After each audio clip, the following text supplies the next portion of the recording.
Each year, the National Park Service alone conducts more than 6,000 search and rescues. And each year, about 120 people who get lost or stranded never make it back.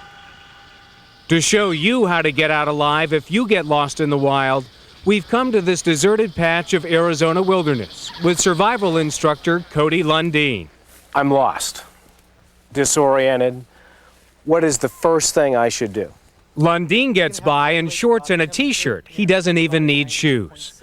For our demonstration, I had hiking boots and a jacket, but no food, water, or shelter. So the first thing we need to do is keep your body 98.6. That's key. Sudden temperature drops can happen almost anywhere in America, and there's no better example than Arizona.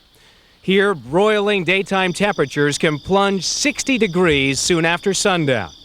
That's why Lundin says the first thing you should do before making fire, signaling rescue, even finding water, is find shelter. The main thing is to wake up alive the next morning. Okay? Lundin says you can last 3 or 4 days without water and 3 or 4 weeks without food.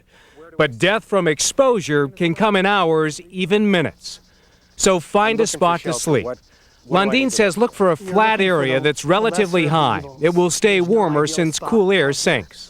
This rock looks like a great spot because it can block the wind. It not only blocks the wind, it sucks up heat during the day and radiates it at night, staying as much as 10 degrees warmer than the air temperature. Lundin says it's essential to scout your surrounding area and stay positive. Out here, if your attitude falls, you're going to fall with it. So keep your spirits up, be aware of what's going down, grab that. That's good luck too, because it looks like a nice tea can. So this can is a great find. You bet, it's a container. As you'll see, garbage will be key to getting through the next several hours. Remember, right now Lundin says the top priority is completing shelter. But it's hot and I'm thirsty. I've decided I've got to have some water. So against Lundin's advice and ignoring the priorities of wilderness survival, I set out to find some. Where does water go to? It seeks the lowest spot, right? And life tends to follow water. Look for concentrations of plant life and listen for insect and bird noises. After a bit of searching, voila, all the water anyone could need. Follow the sound of the insects and the greenery and a stream. And it looks clean. It looks clean, but the tiny bugs that's going to get you sick are invisible to your naked eye. Most of the bugs that get you sick have an incubation period of several days. So if you desperately need water, drink it. Because even if it's contaminated, that won't take effect. You won't get sick probably for a couple of days, and hopefully you'll be rescued before then. But I don't want to risk getting sick. And without any filters or iodine tablets to purify the water, the only thing left to do is boil it. We'll see if that works. So the next step is making fire. Since I have no matches, Lundin shows me how to start a fire with 2 sticks he'd previously gathered from the area. It takes a little spit, a little sweat, and he's got fire. This is power. And you make it look easy. Now it's your turn. Yeah, well, now I'll make it look hard. I'm right about that. Making fire is challenging, but I get a good start. Excellent. Come on, there we go. A little smoke, but no fire, so I try again. And again. And again. But more than an hour and a half later, no dice. It's not there. Not gonna happen. Okay. Now I begin to realize the gravity of my decision to put water above shelter. Darkness is approaching, bringing with it near freezing temperatures. I failed to start a fire, so I'm not gonna have that warmth tonight. So now what do I need to do? We need some sort of vegetation that's got some dead air space, which acts as insulation. Cattails and dry grass can be found in almost every state in the Union. And in bunches, they help keep the body's natural warmth from escaping. So this is your bed here. Before settling down for the night, look around. Snakes, rodents, and insects could be in the area. Or in the southwest, scorpions. There's no scorpions under here. By now, I'm ready to sleep. Not exactly the Ritz. No.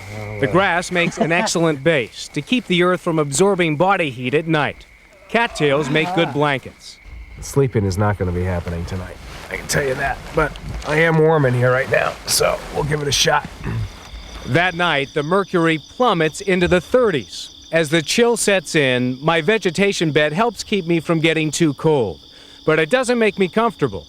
The next morning, my camera crew returns to find me in rough shape. A long, cold night. I did not sleep, I don't think, more than 5-10 minutes.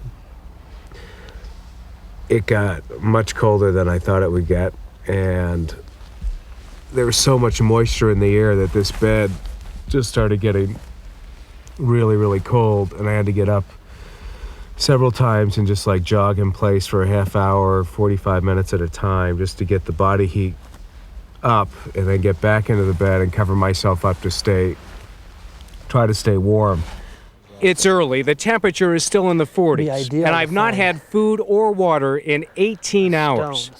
In order to purify water, cook food, even send a signal for help, I'm going to need fire. 2 tries to light this fire. This time, Lundin gives me 1 match and shows me how to split it down the middle. 1 match, 2 chances. Right. Take your time. Now for the first try. I've lit a match 1,000 times, but I've never been as worried about it as right now. Once again, smoke, but no fire. It's not burning. This is my last chance. If I don't get it now, I don't get a drink. Good. Okay. And now we want to baby it, twig at a time. Never, ever take fire for granted. Remember that iced tea can? It makes a perfect container to boil water. Let's gather a While we few wait now. for the water to purify, we go hunting. Don't leave the fire, though, unless you've dug a fire pit to keep it from spreading. And again, food is a worry only in long-term survival situations. But in this case, there's plenty of protein to be found, like grasshoppers. Got them. They are quick.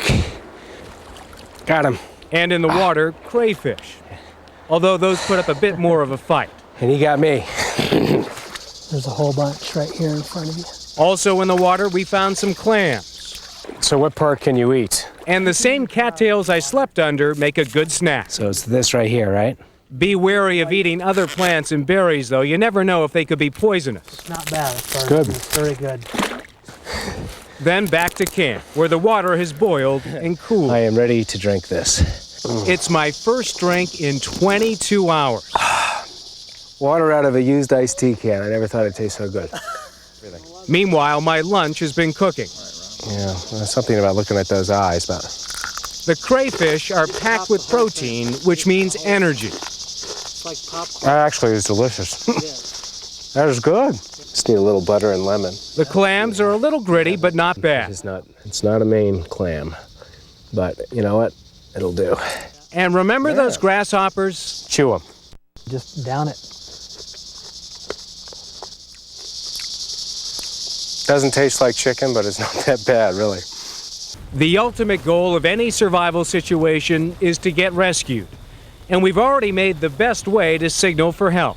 The fire, built up enough, can be seen for miles. Look at the plane. If you can't start a fire, use what you do have.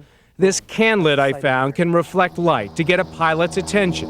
Once again, trash is a potential lifesaver. And if there's a plane directly overhead, don't stand straight up. If you're standing up and the plane's overhead, it's not seeing as much as if you're down here.